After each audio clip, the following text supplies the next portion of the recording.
Gián bài.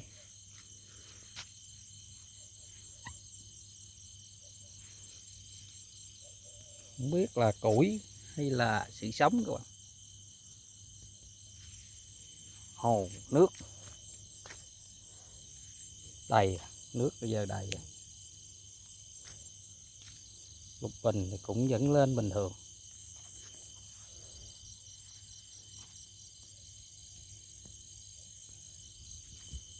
Đem lên cây dầu tầm.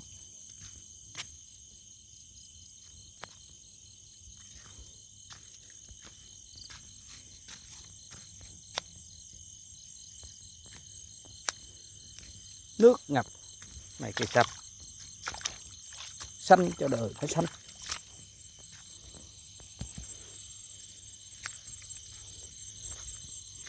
Này trăm